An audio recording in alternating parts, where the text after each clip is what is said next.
Hello and welcome to Lamplighter. Today is August 25. Today in our daily Bible reading, we switch back to the prophet Ezekiel.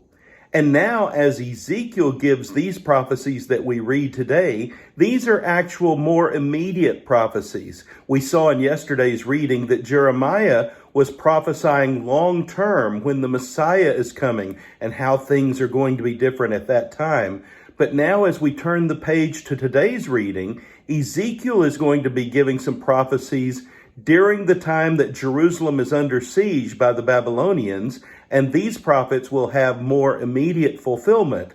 Now it is a 2-year process for the Babylonian army to overtake Jerusalem, so these prophecies are being made during that time. And what Ezekiel does, as he is instructed by God, is he brings judgment against all those nations that have been constant thorns in the side for the Israelites from the time all the way back to when they first came out of Egypt. So we see some harsh judgments against them in Ezekiel's prophecies today. First, there's the judgment against Ammon. The word of the Lord came to me, Son of man, set your face against the Ammonites and prophesy against them. Why? Because you said, aha, over my sanctuary when it was desecrated, and over the land of Israel when it was laid waste, and over the people of Judah when they went into exile. Therefore, I am going to give you to the people of the east as a possession. Then you will know that I am the Lord. I want you to notice that phrase again today, where God does what he does to make sure people understand that he is the Lord. He says, because you have clapped your hands and stomped your feet, rejoicing with all the malice of your heart against the land of Israel, therefore I will stretch out my hand against you and give you as plunder to the nations. I want you to know, he says, that I am the Lord. Now, God is punishing Israel for her rebellion and sin, but it is not acceptable for her enemies to gloat. We see the judgment against Moab, because Moab and Seir said, look, the house of Judah has become like all the other nations. Therefore, I will expose the flank of Moab. I will inflict punishment on Moab. Here it is again. Then they will know that I am the Lord. The judgment against Edom, because Edom took revenge on the house of Judah and became very guilty by doing so. Therefore, this is what the sovereign Lord says.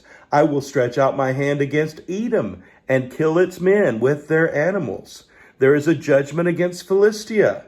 The Philistines acted in vengeance and took revenge with malice in their hearts, and with ancient hostility sought to destroy Judah. They will know that I am the Lord when I take vengeance on them. And then his words against Egypt are especially harsh. Set your face against Pharaoh, king of Egypt, and prophesy against him and all Egypt. All who live in Egypt, here it is, will know that I am the Lord. You, Egypt, have been a staff of reed for the house of Israel. When they grasped you with their hands, you splintered, and you tore open their shoulders. When they leaned on you, you broke, and their backs were wrenched. I will bring a sword against you and kill your men and their animals. Egypt will become a desolate wasteland. They will know that I am the Lord. I will make the land of Egypt desolate among devastated lands, and her cities will lie desolate 40 years among ruined cities. I will gather the Egyptians from the nations where they were scattered. I will bring them back from captivity and return them to Upper Egypt, the land of their ancestry. There they will be a lowly kingdom. It will be the lowliest of kingdoms and will never again exalt itself above the other nations. Here it is again. Then they will know that I am the sovereign Lord. I am the Lord in charge of all things. God is wanting them to see and to understand. Then there is this long lament.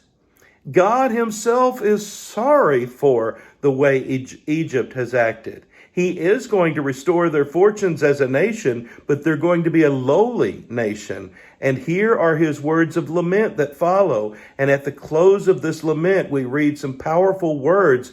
There Her proud strength will come to an end. I will inflict punishment on Egypt, and they will know that I am the Lord. He's going to get even more specific then with a judgment against Pharaoh. I am against Pharaoh, king of Egypt, and I will break both his arms, the good arm as well as the broken one, and make the sword fall from his hand. I am the Lord. When I put my sword into the hand of the king of Babylon, and he brandishes it against Egypt, they will know. They will know who is in charge. This is not about Pharaoh. This is not about the power of Egypt. This is about a sovereign Lord who rules over all the nations. Which of the trees of Eden can be compared with you, Egypt, in splendor and majesty? Now, the words that are written in poetic form here are comparing Egypt to Assyria. Assyria, who was once a powerful nation because God had given her power, but that power was abused, and Assyria was brought low because of her attack and captivity of the 10 tribes of the north. Now Egypt is being compared to Assyria. Egypt, too, has had its time of power, but it has not handled that power well. Which of the trees of Eden can be compared with you in splendor and majesty? Yet you, too, will be brought down with the trees of Eden to the earth below. You will lie among the uncircumcised with those killed by the sword. This is Pharaoh and all his hordes, declares the sovereign Lord. Egypt is going to be brought down because, once again, Egypt was powerful at one time, but Egypt gloated in its power.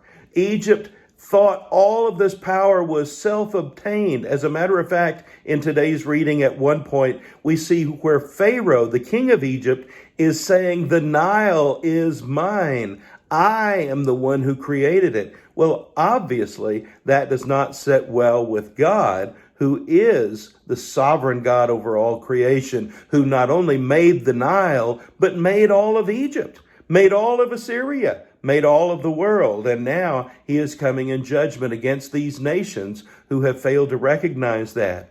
Even though Israel does deserve to be punished for her sin, she does not deserve to be made a mockery of. And that's what these nations have done. They have gloated, they have mocked, they have taken pride, and God is bringing all of them down with these serious judgments through the prophet Ezekiel. I think it's important for us, even today, as we read a reading like this, to realize, first, as we've realized all along, that God is a sovereign God who is in control of all things. But secondly, to realize that any prosperity, any power, any success that even you and I achieve today is given to us as a gift from God. He is the giver. He is the sustainer of all things. And so we bow low in submission to him and give him our honor and our praise.